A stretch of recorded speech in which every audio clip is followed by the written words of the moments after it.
Eid Eid Mubarak. Eid Mubarak. Eid Mubarak. আর একবার দুনিয়ার 2 billion মুসলমান সব থেকে বড় ফেস্টিভ্যাল মানাবে, মানে ঈদ মানাবেন। দুনিয়ায় 57টি মুসলিম দেশ, এই সব দেশের ব্যবসা, স্কুল, কোর্ট সব বন্ধ হয়ে যাবে। আর দুনিয়ার বড় বড় নেতা এই দিনে মুবারক বা শুভেচ্ছা জানাবেন। শুধু এটাই নয়, বড় বড় ব্যবসা বন্ধ হয়ে যাবে। কিন্তু কেন, কি কারণে? দুনিয়ায় এই সব শুধু একটি মানুষের জন্য হচ্ছে, নাম ইব্রাহিম আলাইহিস সালাম। আজ থেকে 4000 বছর আগে ইরাকে উর কাসদিব নামক জায়গায় জন্মগ্রহণ করেন। আর এই উর এলাকা কোনো সাধারণ এলাকা ছিল না, সেই জামানার খুব গুরুত্বপূর্ণ শহর ছিল। কেননা আজ থেকে 4000 বছর আগে যখন ইব্রাহিম আলাইহিস সালাম এই শহরে আবাদ হন, সেই সময়ের টেম্পল আজ পর্যন্ত সেই জায়গাতে উপস্থিত আছে। নাম সিগরাতুস উল। এটা এমনই বিল্ডিং আজকের সময়ে বানানো মুশকিল আর খরচাদায়ক। এই বিল্ডিং এর শেপ কপি করে ইউনাইটেড কিংডম এক গুপ্ত এজেন্সি MI6 একটি গুপ্ত অফিস বানায়। আর ইব্রাহিম আলাইহিস সালাম এই উর শহরে জন্মগ্রহণ করেন। হাজারো বছর পর্যন্ত শুধু তৌরাতে লেখা ছিল, কিন্তু আজ থেকে 100 বছর পরে 1930-তে ইরাকের এই শহর থেকে কিছু গুরুত্বপূর্ণ ট্যাবলেট পাওয়া যায়। এতে উর শহরের কথা পরিষ্কারভাবে বলা হয়েছে। আর কিছু সায়েন্টিস্ট ইনক্রিপশন পাথরের সাথে সাথে অনেক খাজানাও পেয়েছিলেন। এই ট্যাবলেট ইন্সপেকশনে জানা গেছে এই ট্যাবলেট 400 বছর পুরানো, মানে ইব্রাহিম আলাইহিস সালামের সময়ের আশেপাশে। এই বিল্ডিং ইন্সপেকশন আর খাজানাকে দেখার পর এখন অনেক সায়েন্টিস্ট এই কথাই মানে এই শহর উর সেই সময়ের সব থেকে পাওয়ারফুল আর বিশাল ছিল। মানে ইব্রাহিম আলাইহিস সালাম কোনো ছোট গ্রামে নয়, সেই সময়ের বড় শহরে জন্মগ্রহণ করেছেন, যেমন আজকের দিনে নিউ ইয়র্ক সিটি। আর এই শহরে ইব্রাহিম আলাইহিস সালাম কোনো সাধারণ ঘরে নয়, খুব শক্তিশালী মানুষের ঘরে জন্ম নেয়। আর ওই শহরের বাদশার সাথে ঘনিষ্ঠ সম্পর্ক ছিল। কিন্তু ইব্রাহিম আলাইহিস সালাম যুবক বেলা থেকে খুশিতে ছিলেন না। আর ওই শহরে সব সময় বিদ্যমান ওলেমাদের সাথে ঝগড়া করতেন, কেননা ওই শহরের লোকেরা এক খোদা নয়, অনেক মূর্তিকে পূজা করতেন। আর এই মূর্তির মধ্যে সব থেকে একটা বড় মূর্তি ছিল মারদুক, এটাকে সব থেকে বড় খোদা মানতেন। আর এই মূর্তির ইবাদত করার জন্য এই শহরে অনেক টেম্পল বানিয়েছিল। এর মধ্যে একটা এমন আলিশান বানিয়েছিল এই দুনিয়ায় আজ পর্যন্ত উপস্থিত আছে। একদিন ইব্রাহিম আলাইহিস সালাম লোকেদেরকে একটি গুরুত্বপূর্ণ পয়েন্ট বোঝানোর জন্য এই শহরের এক টেম্পলের ভিতরে গিয়ে একটা কুড়ুল নিয়ে সব ছোট ছোট মূর্তিকে ভেঙে আর বড় মূর্তির কাঁধে ওই কুড়ুলকে টাঙিয়ে দিয়ে ওখান থেকে চলে যান। পরে শহরের লোক জানতে পেরে ইব্রাহিম আলাইহিস সালামের কাছে গেলেন। ইব্রাহিম আলাইহিস সালাম বললেন, হয়তো এই বড় মূর্তি রেগে গিয়ে এইসব ছোট ছোট মূর্তিকে মেরে ফেলেছে। লোকেরা বলল, আপনি কি বলছেন? মূর্তি কিভাবে ভাঙতে পারে? ইব্রাহিম আলাইহিস সালাম বলেন, এক্স্যাক্টলি, যখন তোমরা জানো এ কিছু করতে পারবে না, তাহলে তোমরা এদের কাছে চাও কেন? এই শুনে লোকেরা রেগে গিয়ে ইব্রাহিম আলাইহিস সালামকে ইবরাত বানাবার জন্য ওখানের বাদশার সাহায্য নিয়ে এক বিশাল এরিয়া নিয়ে আগুন জ্বালায়। কিন্তু এখানে একটা দুবিধা আছে, এ বাদশা নমরুদ ছিল না অন্য কে, কিন্তু তৌরাত আর কোরআন শরীফে কোথাও নমরুদ লেখা নেই। তবে নমরুদ আর যে হোক, নমরুদ বা অন্য বাদশা এই শহরে সব লোকেদেরকে ডেকে ওদের সামনে বিশাল বড় আগুন জ্বালিয়ে, এত বড় আগুন জ্বালিয়েছিল যে ইব্রাহিম আলাইহিস সালামকে আগুনে ফেলার জন্য ওই আগুনের কাছে কেউ যেতে পারত না। সেই জন্য ইব্রাহিম আলাইহিস সালামকে ফিকে ফেলার জন্য এই মন জিনিস ধরনের জিনিস ছিল, যাতে ইব্রাহিম আলাইহিস সালামকে ছুঁড়ে ফেলা যায়। এই সব উর শহরে প্রচুর লোক দেখছিল, যা ওই যুগের ক্ষমতাবান লোক ছিল। আর এই সব লোকেদের মধ্যে ইব্রাহিম আলাইহিস সালামকে সাহায্য করার মতো কেউ ছিল না। শুধুমাত্র ইব্রাহিম আলাইহিস সালামের ভাগনা লূত আলাইহিস সালাম ওই লোকেদের মধ্যেই ছিল। যখন সবকিছু তৈরি হয়ে গেল, আগুনে ফেলার আগে ইব্রাহিম আলাইহিস সালাম একটি কথা বলেছিলেন যে আমার জন্য আল্লাহ যথেষ্ট। শেষ পর্যন্ত ইব্রাহিম আলাইহিস সালামকে আগুনে ফিকে ফেলে দিল। কিন্তু ইব্রাহিম আলাইহিস সালাম দুনিয়ার ওই সব ক্ষমতাবান লোকেদের সামনে আগুনের মধ্যে থেকে হেঁটে হেঁটে বাইরে বেরিয়ে আসেন। এই দেখে সমস্ত লোক অবাক হয়, এ কি করে সম্ভব? আর সবাই ভয় পেয়ে গেল। এরপর থেকে ইব্রাহিম আলাইহিস সালামকে দুবারা কেউ ক্ষতি করার চেষ্টাও করেনি। আর কিন্তু কিছু সময় পরে ইব্রাহিম আলাইহিস সালাম এই শহর ছেড়ে ওনার স্ত্রী সারা আর ভাগনা লূত আলাইহিস সালামকে নিয়ে ফিলিস্তিনের দিকে রওনা হয়। সেই জামানায় ফিলিস্তিনকে কিনানা বলা হতো। লূত আলাইহিস সালাম ইনাদেরকে ছেড়ে অন্য শহরের দিকে চলে গেলেন। লূত আলাইহিস সালাম যাবার পর ইব্রাহিম আলাইহিস সালাম ফিলিস্তিনে নিজের পরিবারকে নিয়ে থাকেন আর ধীরে ধীরে ভালোভাবে স্টেবল হয়ে গেলেন। মানে ইহুদিদের কিতাব তৌরাতে লেখা আছে, ইব্রাহিম আলাইহিস সালামের কাছে একই সময়ে 300 কাজের লোক ছিল, মানে নকর চাকর ছিল। এত ধন সম্পত্তি ছিল, কিন্তু তার সন্তান ছিল না।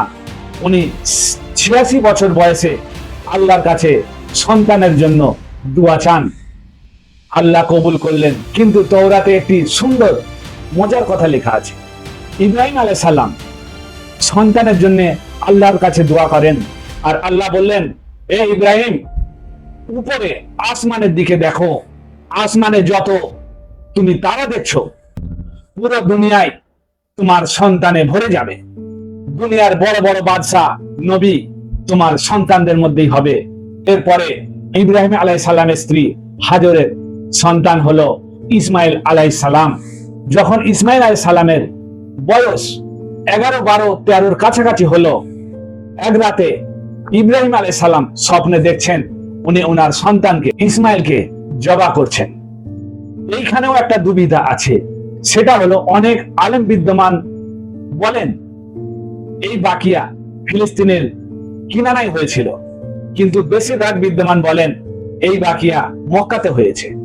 তৌরাতে লেখা আছে ইসমাইল আলাইহিস সালাম জন্ম নেবার পর ইব্রাহিম আলাইহিস সালাম বেশি সময় সারার কাছে নয়, হাজার ওনার সন্তান ইসমাইলের কাছে বেশি সময় কাটিয়েছেন। এই কারণে ওনার স্ত্রী সারা হাজার আর পুত্র ইসমাইলের জন্য মনে মনে একটু, কিন্তু কোরআনে কারিমে বলেছেন এসব ইব্রাহিম আলাইহিস সালাম আল্লাহর হুকুমে করেছেন। ইব্রাহিম আলাইহিস সালাম ওনার স্ত্রী হাজার আর ইসমাইল আলাইহিস সালামকে নিয়ে হারান মরুভূমির দিকে রওনা হন। অলমোস্ট আজ আরব ইহুদিরা মক্কার আশেপাশে, মানে ফিলিস্তিন আর মক্কার দূরত্ব অলমোস্ট 1400 কিলোমিটার। যদি ওনারা পায়ে হেঁটে সফর করে থাকেন তাহলে 1 মাস সময় লেগেছে। যদি উট বা ঘোড়ায় সফর করে থাকেন তাহলে 17-18 দিন লাগতে পারে। ইব্রাহিম আলাইহিস সালাম ইনাদেরকে হারানের মরুভূমিতে একেবারে খালি জায়গায় ছেড়ে দিয়ে ফিলিস্তিনের দিকে রওনা হন। ওনার স্ত্রী হাজার দুবারা জিজ্ঞাসা করলেন, আমাদেরকে এই মরুভূমিতে কিভাবে ছেড়ে যাচ্ছ? ইব্রাহিম আলাইহিস সালাম কোনো জবাব দিলেন না। 3 বার জিজ্ঞাসা করলেন, এসব কি আল্লাহর তরফ থেকে? ইব্রাহিম আলাইহিস সালাম হ্যাঁ বলেই চলে গেলেন। কিছু সময় পরে হাজার আর ইসমাইলের খাবার পানি শেষ হয়ে যায়। ইসমাইল আলাইহিস সালাম তখন উনি ছোট ছিলেন, ওনার পিপাসায় ওনার অবস্থা খারাপ হয়ে যায়। এই দেখে ওনার মা সাহায্য নেবার জন্য সাফা পাহাড়ের দিকে ছুটে ছুটে যায়। ওখানে গিয়ে দেখলো দূর দূর পর্যন্ত কিছুই দেখা যায়নি। উনি ফিরে মারওয়া পাহাড়ের দিকে যায়। এইভাবে সাফা আর মারওয়া পাহাড়ের মধ্যে 7 বার চক্কর লাগাই। মায়ের এই বাচ্চাকে বাঁচানোর চেষ্টা দেখে আল্লাহ পাক এত খুশি হন, এই বাকিয়া 4000 বছর পরেও আজও পুরো দুনিয়া থেকে লক্ষ লক্ষ মানুষ ঠিক এই রকম সাফা আর মারওয়া পাহাড়ে চক্কর লাগাই। 7 বার চক্কর লাগাবার পর হাজর দেখে যেখানে ইসমাইল আলাইহিস সালাম ছিলেন ওখান থেকে মাটির ভিতর থেকে পানি বেরোচ্ছে। উনি তাড়াতাড়ি করে ছুটে এসে ওই পানিকে ভরার চেষ্টা করছিল, আর পানির এত তেজ গতিতে বার হচ্ছিল যে উনি ভরতে পারছিল না, পানি জাম করে বেরিয়ে যাচ্ছিল।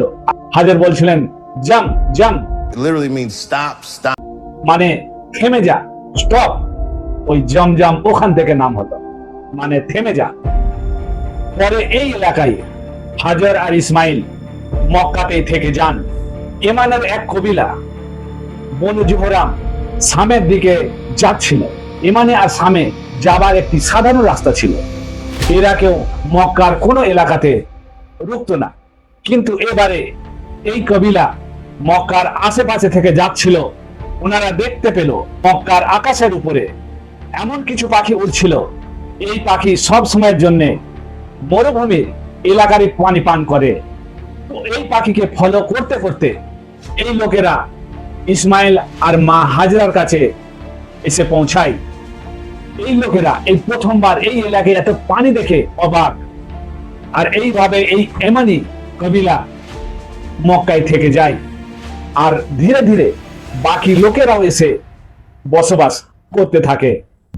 আর কিছু সময় পরে মক্কা, শাম আর এমান একটি শহর বানায়। আর ইব্রাহিম আলাইহিস সালাম ফিলিস্তিন আর মক্কা যাতায়াত করতেন। কিন্তু যখন ইসমাইল আলাইহিস সালাম একটু বড় হলো, তো ইব্রাহিম আলাইহিস সালাম এক রাতে স্বপ্ন দেখেন ওনার একমাত্র সন্তানকে আল্লাহর হুকুমে জবা করছে। এখানে আরো একটি দুবিধা আছে। ইহুদিদের কিতাব তৌরাতে লেখা আছে আল্লাহ পাক ইব্রাহিম আলাইহিস সালামের দুসরা ছেলেকে ইসাহককে জবা করার হুকুম দিয়েছিলেন, নট ইসমাইল। আর কোরআনে শুধু পুত্র জবাইয়ের কথা বলা আছে, কারোর নাম উল্লেখ নেই। এই কারণে মুসলমানদের কিছু পুরনো বিদ্যমান আলেম ইসাহক আলাইহিস সালামের জবার কথা মনে করেন, কিন্তু বেশিরভাগ মুসলমান ইসমাইল আলাইহিস সালামকে জবা হবার কথা মনে করেন। কিন্তু কুরআনে কারিমে ইব্রাহিম আলাইহিস সালামের এই কাহিনী এইভাবে আছে, প্রথমে ইসমাইল আলাইহিস সালাম জন্ম নেন, তারপরে জবা হবার বাকিয়া, তারপরে ইসহাক আলাইহিস সালামের জন্ম হয়। এরপরে আজও তৌরাতে পরিষ্কার লেখা আছে আল্লাহ পাক ইব্রাহিম আলাইহিস সালামকে হুকুম দিয়েছিলেন একমাত্র সন্তানকে জবা করার কথা। শুধু ইসমাইল আলাইহিস সালাম 14 বছর পর্যন্ত ইব্রাহিম আলাইহিস সালামের একমাত্র সন্তান ছিলেন, কেননা ইসমাইল আলাইহিস সালাম 14 বছর বয়স পরে ইসহাক আলাইহিস সালাম জন্ম হয়। এই সব দেখে বেশিরভাগ চান্স ইসমাইল আলাইহিস সালামের। তো ইব্রাহিম আলাইহিস সালাম একদিন ফিলিস্তিন থেকে মক্কার দিকে রওনা হন, আর ওনার এই একমাত্র সন্তান উনি অনেক দোয়া করার পর পেয়েছিলেন। তো ইসমাইল আলাইহিস সালামকে আল্লাহ পাকের হুকুমের কথা বললেন। ইসমাইল আলাইহিস সালাম বললেন, আল্লাহ আপনাকে যেমন হুকুম দিয়েছেন আপনি সেই রকম করুন। ইব্রাহিম আলাইহিস সালাম নিজের ছেলেকে নিয়ে মক্কা থেকে রওনা হলেন। রাস্তায় ওনাদেরকে শয়তান রোখার জন্য অনেক চেষ্টা করেছে। ইব্রাহিম আলাইহিস সালাম পাথর মেরে মেরে শয়তানকে ওখান থেকে তাড়িয়ে দেন। ইব্রাহিম আলাইহিস সালামের এই ঈদ আজ পুরো দুনিয়া মুসলমানদের হজের সময় কপি করে। ইব্রাহিম আলাইহিস সালাম ওনার ছেলেকে নিয়ে জবা করার জন্য শুয়ে গলায় ছুরি চালাবার জন্য প্রস্তুত। ঠিক শেষ মুহূর্তে আল্লাহ পাক রুকে দিয়ে ইসমাইল আলাইহিস সালামের বদলে একটি ভেড়াকে জবা করার হুকুম দিলেন। আর এও হুকুম দিলেন তোমার আনেওয়ালা পিঢ়ি এই রেওয়াজকে কায়েম রাখবে। আর বললেন এর গোশত তোমরা খাও আর সবাইকে খাওয়াও। ইব্রাহিম আলাইহিস সালামের এই অ্যাড গত 1400 বছর থেকে মুসলমানরা কপি করে আসছে। মানে প্রত্যেক কুরবানির 3 ভাগ হবে, 1 ভাগ নিজের পরিবারের জন্য, আর 2 ভাগ আত্মীয় স্বজনের জন্য, 3 নম্বর ভাগ গরিবদের জন্য। আর এই ইভেন্ট গত 4000 বছর আগে এক বাপ ছেলের মধ্যে ছোট গ্রাম মক্কায় এই বাকিয়া হয়েছিল। আজ প্রত্যেক ঈদে ওই দিনে সেলিব্রেট করার জন্য পুরো দুনিয়ার অর্থনীতি বিলিয়নস অফ ডলার, মানে Pakistan 3 billion, India 4 billion, Bangladesh 5 billion, দুনিয়ার সব থেকে ইসলামী দেশ ইন্দোনেশিয়া 14 বিলিয়ন, এরপরে সৌদি আরব 6 বিলিয়ন, আর তুরস্ক 2 বিলিয়ন। এই রকম দুনিয়ার বাকি দেশেতে বিলিয়নস অফ ডলারের ব্যবসা হয়। কুরবানির এই বাকিয়ার কিছু সময় পরে ইব্রাহিম আলাইহিস সালাম ফিলিস্তিন থেকে মক্কায় আসেন, কিন্তু এবারে ইসমাইল আলাইহিস সালামকে সাথে নিয়ে এই শহরে আল্লাহর ইবাদত করার জন্য একটি ঘর বানায়, কাবা। এরপরে ইব্রাহিম আলাইহিস সালাম ফিলিস্তিনে ফিরে যান, আর কিছু সময় পরে ইব্রাহিম আলাইহিস সালাম দুনিয়া ছেড়ে চলে যান। আর ইসমাইল আলাইহিস সালামের পরে পুরো আরব এইভাবে হজ মানায়, প্রত্যেক বছরে মক্কায় আসে, আর সাফা মারওয়া পাহাড়েও যেতেন, প্রতি বছরে কুরবানি দিতেন। কিন্তু 2500 বছর পরে ওরা সবকিছু ভুলে গিয়েছিল। ওরা দুবারা কাবাতে মূর্তি ভরে দিয়েছিল, যেরকম ইব্রাহিম আলাইহিস সালামের উর শহরে ভরেছিল। আল্লাহ পাক আরবে ইনাদের মধ্যে নবী পাঠায়, ঠিক ইব্রাহিম আলাইহিস সালামের মতো কাবার সব মূর্তি ভেঙে দিয়ে আরবকে মনে করে দিয়েছিলেন যে ওরা কারা, ওদের বাপকে আর আল্লাহকে। আরবে সব ধীরে ধীরে ইব্রাহিম আলাইহিস সালামের রিলিজনে ফিরে আসেন। আজ থেকে 4000 বছর আগে যে এক খালি মরুভূমি ইসমাইল আলাইহিস সালামকে ছেড়ে চলে গিয়েছিলেন, আজ সেই শহর এমন দেখতে। আর যখন ওনার কাছে খাবার পানি ছিল না, আজ কোটি কোটি মানুষ এই পানি ব্যবহার করছেন। আর ওনার কুরবানির বাকিয়া পুরো দুনিয়ার অর্থনীতিকে হিলিয়ে দিয়েছে। সাবস্ক্রাইব করুন।